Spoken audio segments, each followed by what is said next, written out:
ठीक है। तो chemical properties of non metals आज हम पढ़ेंगे। केमिकल प्रॉपर्टीज ऑफ मेटल हम पढ़ चुके, ठीक है। तो उसी तरह से नॉन मेटल की केमिकल प्रॉपर्टीज, तो reaction of non metal with oxygen, oxygen के साथ देखेंगे। लेकिन उसके पहले आपकी बुक में देखो कुछ इंट्रोडक्शन दिया है नॉन मेटल। तो नॉन मेटल जनरली क्या होते हैं, इलेक्ट्रोनिगेटिव होते हैं, ठीक है। हमने सेकंड चैप्टर में ऑलरेडी डिस्कस किया what is electropositivity and electronegativity, ठीक है। तो मेटल के बारे में हमने देखा metals are electropositive. Why? Because metals have the tendency to donate or lose electron. Metals electron lose करते, इसलिए उनकी क्या प्रॉपर्टी, वो इलेक्ट्रोपॉजिटिविटी दिखाते, मतलब इलेक्ट्रॉन पॉजिटिव है, ठीक है।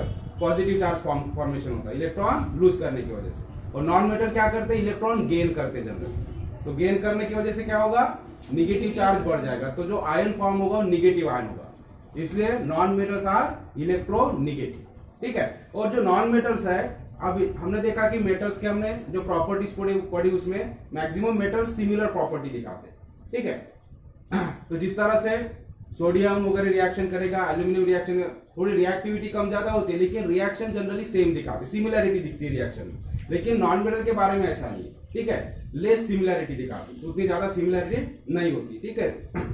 अब देखो नंबर 1 जो है reaction of non metal with oxygen के साथ। तो जिस तरह से मेटल का ऑक्सीजन के साथ रिएक्शन में क्या होता है, ऑक्साइड फॉर्म होता है, उसी तरह से नॉन मेटल की भी ऑक्सीजन के साथ रिएक्शन हुए क्या फॉर्म होगा, ऑक्साइड फॉर्म। मेटल के ऑक्साइड जो होते हैं वो क्या होते हैं, बेसिक नेचर के होते हैं, ये हमने देखा। उसी तरह से नॉन मेटल के जो ऑक्साइड होते हैं वो एसिडिक नेचर के होंगे। ऑक्साइड दोनों में फॉर्म होगा, ऑक्सीजन के साथ कॉम्बिनेशन होगा, इसका कंबाइन हो जाएंगे, रिएक्शन होगी नॉन मेटल की, और क्या फॉर्म होगा, ऑक्साइड फॉर्म होगा। जो भी नॉन मेटल है उसका ऑक्साइड, और ये ऑक्साइड जो होगा जनरली एसिडिक होता है, लेकिन कुछ ऑक्साइड न्यूट्रल भी हो सकता है, ठीक है। तो हम एग्जांपल देखेंगे क्या है। तो एग्जांपल है, तो हम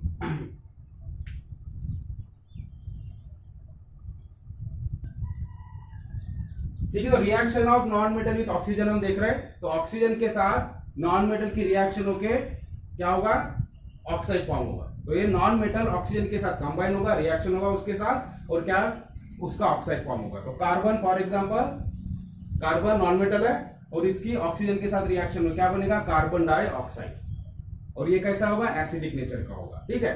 तो जनरली हम देखा कि मेटल के ऑक्साइड ये बेसिक नेचर के होते हैं, तो नॉन मेटल के ऑक्साइड एसिडिक नेचर के होते हैं। अब एक वर्ड हमने यूज किया फिर से, in some cases neutral oxides are also form. कभी कभी न्यूट्रल भी हो सकता, न्यूट्रल मतलब ना तो एसिडिक ना बेसिक। तो यहाँ एग्जांपल दिया है उसका। अब देखो ये कार्बन का जो कंबशन है, ये कंप्लीट कंबशन, जब पूरी तरह से कंबशन होता है तो कार्बन डाइऑक्साइड तैयार होगा। लेकिन इनकम्प्लीट कंबशन कब होगा, अगर ऑक्सीजन पूरी तरह से नहीं मिल पा रहा उसको, इनसफिशिएंट ऑक्सीजन के सप्लाई में कंप्लीट कंबशन है ना, बर्निंग प्रोसेस, ठीक है। तो अगर कंप्लीटली अच्छी तरह से ऑक्सीजन अवेलेबल है, प्लेंटी ऑफ ऑक्सीजन है, सफिशिएंट ऑक्सीजन है, तो पूरी तरह से कार्बन बर्न होगा और वो कार्बन डाइऑक्साइड में कन्वर्ट होगा, ठीक है। लेकिन अगर ऑक्सीजन का सप्लाई कम है या इनसफिशिएंट ऑक्सीजन है, तो उस केस में कंबशन पूरा नहीं होगा, उसको बोलते हैं इनकम्प्लीट कंबशन। और तब क्या होगा, कार्बन, क्योंकि ऑक्सीजन पूरा नहीं मिल पा रहा है इसको, तो उसके वजह से कार्बन मोनोऑक्साइड तैयार होगा। कार्बन डाई की जगह मोनो, 2Na डाई, और यहाँ एक ही ऑक्सीजन है मतलब मोनो, ठीक है। तो ये क्या हो जाता है, कार्बन मोनोऑक्साइड। तो कंप्लीट कंबशन यहाँ आपके बुक में दिया हुआ है, तो यहाँ पर कर सकते हैं आप complete combustion.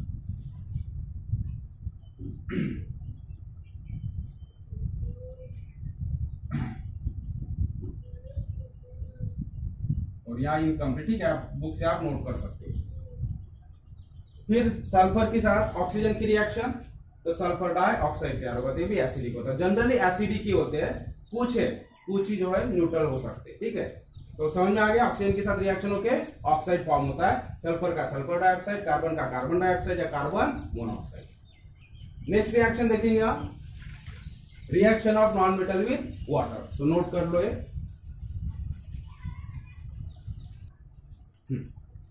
So second reaction है reaction of non metal with water. Oxygen के साथ हमने देखा तो ऑक्साइड फॉर्म होता है और एसिडिक नेचर का होता है जनरली। अब देखो reaction with water, generally non metals do not react with water. तो नॉन मेटल जनरली वाटर के साथ रिएक्शन नहीं करते, लेकिन कुछ नॉन मेटल, सिर्फ हैलोजन फैमिली के जो नॉन मेटल्स है, एक्सेप्ट हैलोजन, ठीक है। तो एक्सेप्शन है, एक्सेप्शन मतलब इनको छोड़ के अलग है, ठीक है। बाकी अगर जनरली सारे हम नॉन मेटल देखे, कार्बन सल्फर वगैरह जो कुछ भी है तो they do not react with water. लेकिन हैलोजन फैमिली, कौन कौन से हैलोजन फैमिली में, क्लोरीन, क्लोरीन, ब्रोमीन, आयोडीन, ठीक है। तो ये जो नॉन मेटल्स है ये वाटर के साथ रिएक्शन करते हैं। तो किस तरह से रिएक्शन होगी, एग्जांपल लिया हमने, फॉर एग्जांपल क्लोरीन का एग्जांपल, ठीक है। Chlorine on dissolving in water, तो जब उसकी वाटर के साथ हम रिएक्शन करेंगे यानी वाटर में उसको डिसॉल्व करेंगे तो क्या रिएक्शन होती है क्लोरीन की, वाटर के साथ रिएक्ट होके हाइपोक्लोरस एसिड और हाइड्रोक्लोरिक एसिड, दो एसिड यहां तैयार होते हैं, ठीक है। तो Cl2 यानी क्लोरीन, H2O वाटर, और दोनों की रिएक्शन को क्या तैयार हो रहा है, एक HCl तैयार होता है जो कि हाइड्रोक्लोरिक एसिड है, और HOCl तैयार होता है जो कि हाइपोक्लोरस एसिड बोलते हैं इसको, ठीक है। हाइपो एंड हाइड्रो, थोड़ा सा फर्क समझ में आ गया। तो कंक्लूजन क्या है वाटर के साथ रिएक्शन का, generally non metals do not react with water, non metal water के साथ रिएक्शन नहीं करते एक्सेप्ट हैलोजन, हैलोजन को छोड़ के बाकी कोई रिएक्शन नहीं करता, ठीक है। तो हैलोजन में रिएक्शन हमने देखा, क्लोरीन की रिएक्शन, तो एक हाइपोक्लोरस एसिड और हाइड्रोक्लोरिक एसिड तैयार होता है, इस तरह से आपको रिएक्शन दिया है। उसके बाद में नेक्स्ट रिएक्शन आते हैं reaction of dilute acid with non metal, यानी नॉन मेटल की एसिड के साथ में क्या कैसी रिएक्शन होगी। तो जनरली डाइल्यूट एसिड के साथ में भी रिएक्शन नहीं करते, तो नॉन मेटल की डाइल्यूट एसिड के साथ में रिएक्शन नहीं होती। फिर यहां एक्सेप्शन है हैलोजन का, हैलोजन को छोड़ के, ठीक है। हैलोजन को छोड़ के किसी भी नॉन मेटल का डाइल्यूट एसिड के साथ जनरली रिएक्शन नहीं होता है नॉर्मल कंडीशंस में, ठीक है। तो हैलोजन में एग्जांपल लिया फिर क्लोरीन का, फिर से so chlorine reacts with dilute hydrobromic acid, तो हमने हाइड्रोब्रोमिक एसिड के साथ में HBr2 के साथ में, HBr के साथ में उसकी रिएक्शन किया, ठीक है। तो क्लोरीन हाइड्रोब्रोमिक एसिड यानी HBr, और इसकी रिएक्शन होगी क्या तैयार होता है, HCl तैयार होता है, हाइड्रोक्लोरिक एसिड तैयार होगा और Br अलग हो जाएगा, जो ब्रोमीन है अलग हो जाएगा, ठीक है। तो इस तरह से reaction of dilute acid and non metal के साथ में, तो बहुत ज्यादा कोई डिटेल में हमें पढ़ना नहीं क्योंकि रिएक्शन होती नहीं है ज्यादा, ठीक है। Generally non metal do not react with dilute acid, तो रिएक्शन होती नहीं है, सिर्फ हैलोजन की होती है, ठीक है। तो एक एग्जांपल लिया हमने हैलोजन का, क्लोरीन का, और एसिड लिया हमने हाइड्रोब्रोमिक एसिड। तो जब भी क्लोरीन की हाइड्रोब्रोमिक एसिड के साथ रिएक्शन होगी तो क्या होगा, HCl तैयार होगा, ये हाइड्रोजन इस Cl के साथ कंबाइन हो जाएगा और ब्रोमीन अलग हो जाएगा, ठीक है। तो ब्रोमीन यहां से अलग हो जाता है। तो इस तरह से reaction of dilute acid with non metals है, तो आपको ये नोट कर लेना है दोनों, ठीक है। अब नेक्स्ट हमारा रह गया है reaction of non metal with hydrogen. तो हाइड्रोजन के साथ कैसे नॉन मेटल रिएक्ट करेगा वो हम अभी पढ़ेंगे।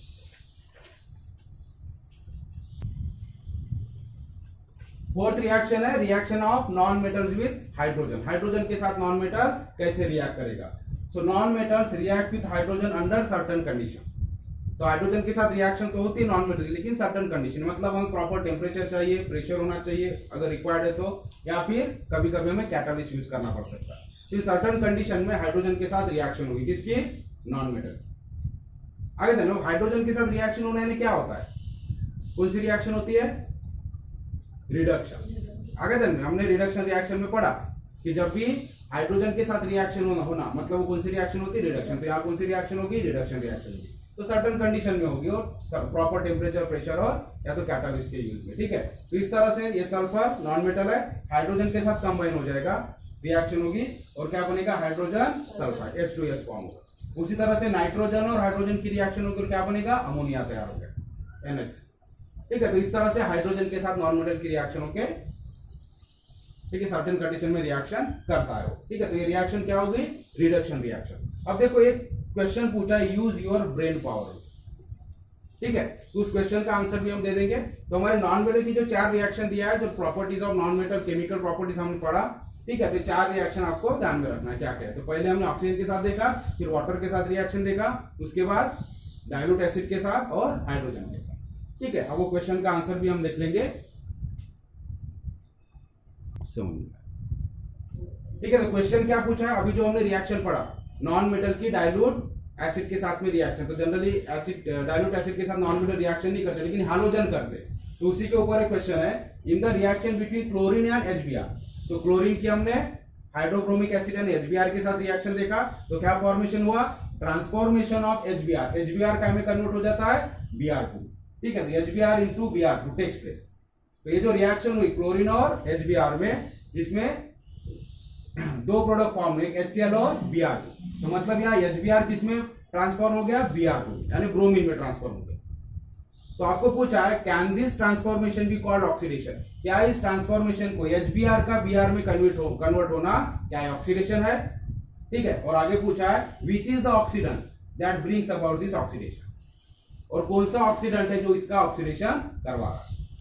अब रिकॉल करो ऑक्सीडेशन रिएक्शन, ठीक है। तो हमने 3 डेफिनेशंस पढ़ी इसमें। ऑक्सीडेशन यानी क्या होता है, एक तो ऑक्सीजन के साथ कंबाइन होकर ऑक्साइड बनाना, ये हो गया, ये भी ऑक्सीडेशन रिएक्शन होगी। या फिर कोई रिएक्टेंट जब हाइड्रोजन लूज करता है तो भी ऑक्सीडेशन रिएक्शन होगी, या फिर किसी रिएक्शन में रिएक्टेंट इलेक्ट्रॉन लूज करता है तो ऑक्सीडेशन होती है।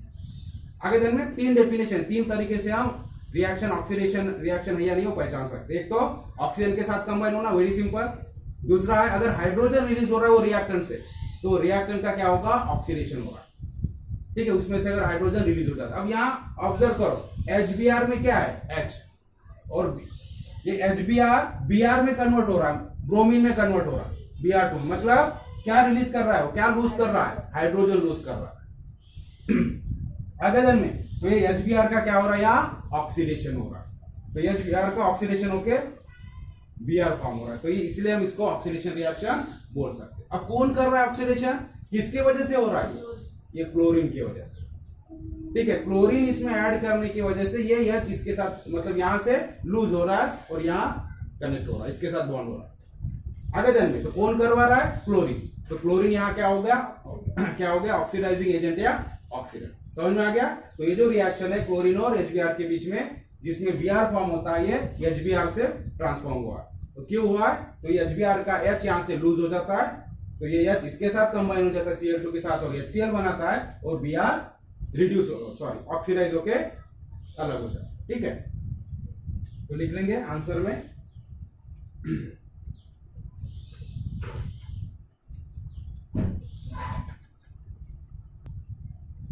ठीक है। तो हम प्रॉपर आंसर इसका लिख लेंगे। तो क्लोरीन HBr के साथ रिएक्शन होके Br2 और HCl में ट्रांसफॉर्म, 2 प्रोडक्ट तैयार होते हैं। अब Br कहां से बन रहा है, तो HBr का ट्रांसफॉर्मेशन Br2 में ब्रोमीन में हो रहा है। आगे दिन में इसलिए हमने, तो आपको जो क्वेश्चन पूछा है can this transformation be called oxidation, तो yes it is oxidation because here HBr loses hydrogen, ठीक है। तो HBr हाइड्रोजन लूज कर रहा है, इसलिए ऑक्सीडेशन, इसलिए हमने आंसर में लिख लिया। और ऑक्सीडेंट कौन रहेगा, क्लोरीन, ठीक है। So in this reaction between chlorine and HBr, a transformation of HBr into Br2 takes place. This transformation is oxidation because here HBr loses hydrogen and transform into Br2. तो HBr hydrogen को loose कर रहा है, तो जिस reaction में hydrogen loose होता है दैट इज ऑक्सीडेशन, ठीक है। In this reaction chlorine is oxidant, और क्लोरीन ऑक्सीडेंट का काम कर रहा है as it brings about this oxidation, क्योंकि वो ऑक्सीडेशन करवा रहा है, ठीक है। तो इस तरह से हमारे क्वेश्चन का आंसर हो जाएगा। तो यहाँ हमारे chemical properties of non metal ये टॉपिक यहाँ खत्म हो जाता है, ठीक है। हम नेक्स्ट टॉपिक देखेंगे अब रिएक्टिविटी सीरीज ऑफ मेटल्स, ठीक है, उसके तरफ हम थोड़ा सा देखेंगे।